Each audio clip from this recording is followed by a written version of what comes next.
मैं परमेश्वर से चंगा होने की प्रार्थना करता हूँ और यह आता है। मैं परमेश्वर से नौकरी की प्रार्थना करता हूँ और यह भरपूर मात्रा में आती है। मैंने कार मांगी और यह आई, मेरी सोच से बेहतर। आप एक भाग्यशाली व्यक्ति हैं, कम से कम वैसे भी कम से कम सांसारिक चीज़ों में। लेकिन जब मैं पत्नी के लिए प्रार्थना करता हूँ तो वह उत्तर नहीं देता। क्यों? आप उतने भाग्यशाली नहीं हैं जितना मैंने सोचा था। अन्य चीज़ें सभी संयोग हो सकती हैं, क्योंकि दुनिया में बहुत से लोग हैं जिन्हें अच्छी नौकरियां, अच्छी कारें और यहाँ तक कि अस्पतालों में चंगाई मिलती है। आप डॉक्टरों से पूछें, गैर मसीही भी चंगे होते हैं। मैं यह नहीं कह रहा कि परमेश्वर इन सभी चीज़ों में नहीं है, लेकिन याद रखें, परमेश्वर एक प्रेमी पिता है और आप यह नहीं कह सकते कि उसे परवाह नहीं है। आपके लिए एक अच्छी पत्नी पाना एक अच्छी कार पाने से कहीं अधिक महत्वपूर्ण है। मुझे आशा है कि आप इस पर विश्वास करते हैं। निश्चित रूप से एक अच्छी पत्नी आपको किसी भी दिन एक अच्छी कार से कहीं अधिक लाभ देगी, लेकिन आपको विश्वास करना होगा कि परमेश्वर आपकी परवाह करता है। यदि आप उसके पास अविश्वास के साथ आते हैं तो आपको यह नहीं मिलेगा। तो मुझे आपको एक परिभाषा देने दें, मेरी परिभाषा, जिसे मैंने कई वर्षों में तैयार किया है। मैं आपको बाइबल में इसका सटीक पद नहीं दे सकता, लेकिन यह इस पर आधारित है। यदि आप बुरे होते हुए भी अपने बच्चों को अच्छे उपहार देना जानते हैं तो आपका स्वर्गीय पिता कितना अधिक अच्छे उपहार देगा। जैसा कि मत्ती 7:11 में कहा गया है, उन लोगों को जो उससे मांगते हैं। तो उस पद के आधार पर मेरी परिभाषा विश्वास की यह है, परमेश्वर मुझे वह देने के लिए अधिक उत्सुक है जो उसने वादा किया है, जितना मैं उसे पाने के लिए उत्सुक हूँ।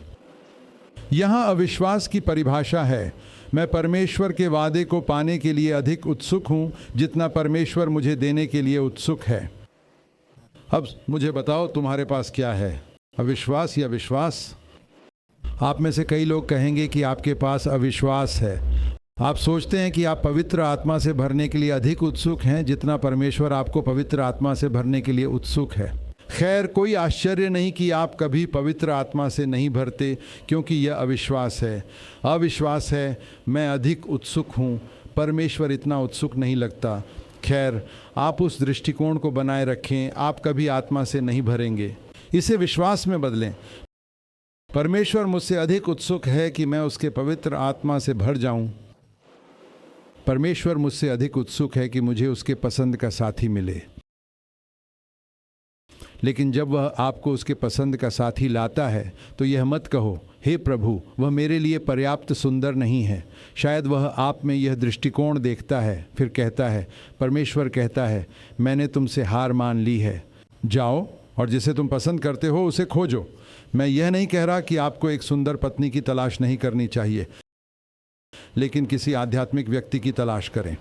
आप जानते हैं, नीति वचन 11:22 कहता है कि सुंदरता केवल एक सुनहरी अंगूठी की तरह है। यदि किसी महिला का चरित्र सूअर जैसा है और उसकी सुंदरता सुनहरी अंगूठी जैसी है, तो यह एक सूअर के नाक में सुनहरी अंगूठी की तरह है।